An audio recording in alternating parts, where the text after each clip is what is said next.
দশম শ্রেণীর নদীর বিদ্রোহ গল্পটি মানিক বন্দ্যোপাধ্যায়ের লেখা।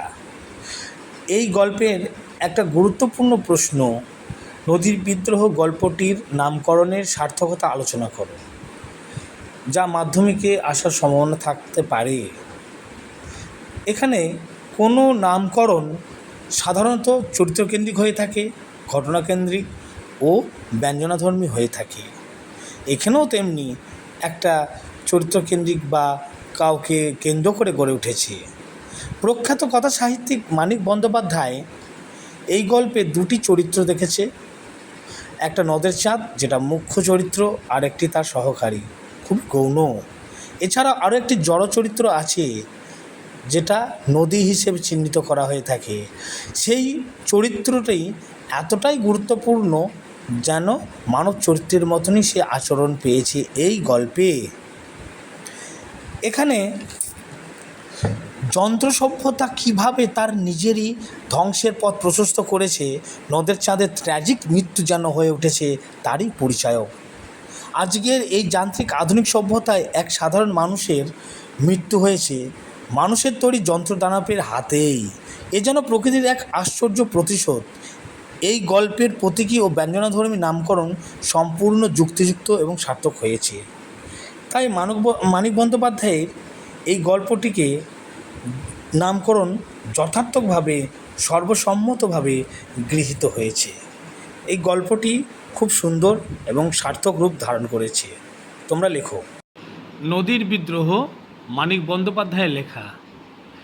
এই গল্পটা অত্যন্ত বিরহ এবং ট্র্যাজিক।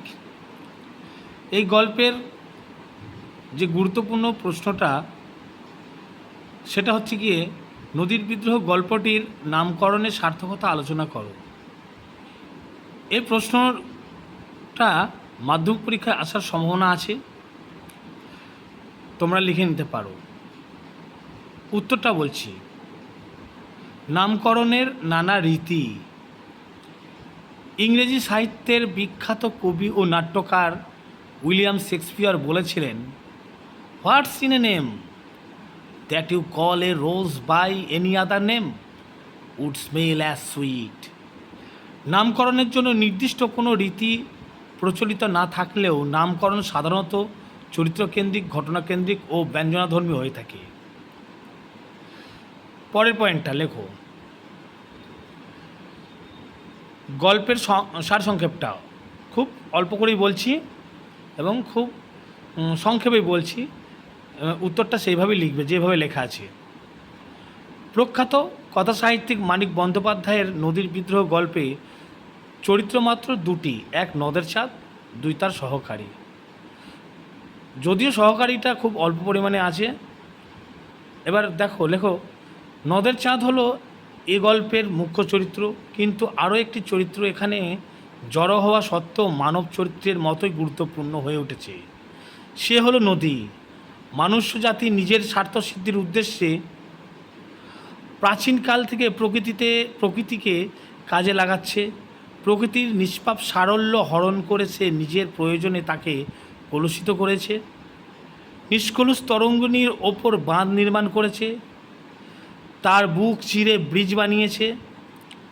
কিন্তু লোভাতুর নিষ্ঠুর মানুষেরা একবারও ভাবেনি প্রকৃতি এই বন্দিত্ব সহ্য করবে না, সে একদিন বিদ্রোহ করবেই। প্রকৃতিপ্রেমিক নদের চাঁদ ছোটবেলা থেকেই নদীর প্রতি সখ্যতা, ভালোবাসা ও আসক্তি জন্মেছে। পরের পাতা উল্টাচ্ছি, দেখো। অন্যান্য সাধারণ মানুষের মতোই মানুষের তৈরি ব্রিজও তাকে গর্বিত করলেও টানা বৃষ্টিতে নদীর যুদ্ধংদেহী মূর্তি দেখে সে টের পেয়েছে প্রকৃতির রুদ্র ভয়াবহতা। সে যেন হৃদয়ে অনুভব করেছে নদীর বিদ্রোহ। নিজের অজান্তেই নদের চাঁদ মানব সভ্যতার প্রতিভূর ভূমিকায় অবতীর্ণ হয়েছে। পরের পয়েন্টটি এবং শেষ পয়েন্টটি, সার্থক নামকরণ।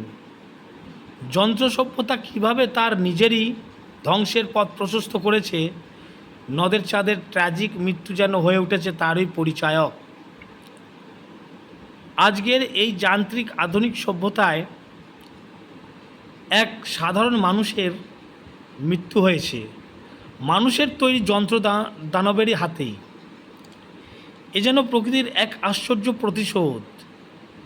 এই গল্পের প্রতীকী ও ব্যঞ্জনাধর্মী নামকরণ সম্পূর্ণ যুক্তিযুক্ত এবং সার্থক হয়ে উঠেছে।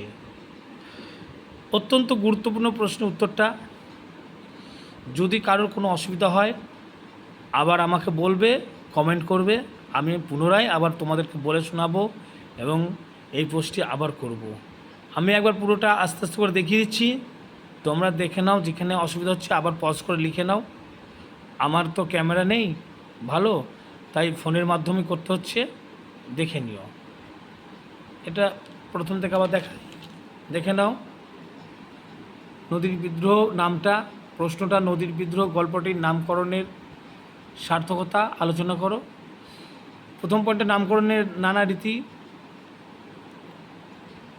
তারপরে গল্পের সারসংক্ষেপ, তারপরে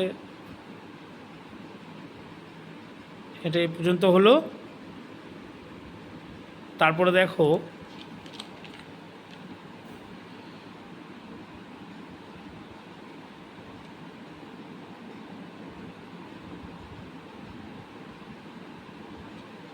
সার্থক নামকরণ পয়েন্টটা এবং শেষ সেখানে। ধন্যবাদ।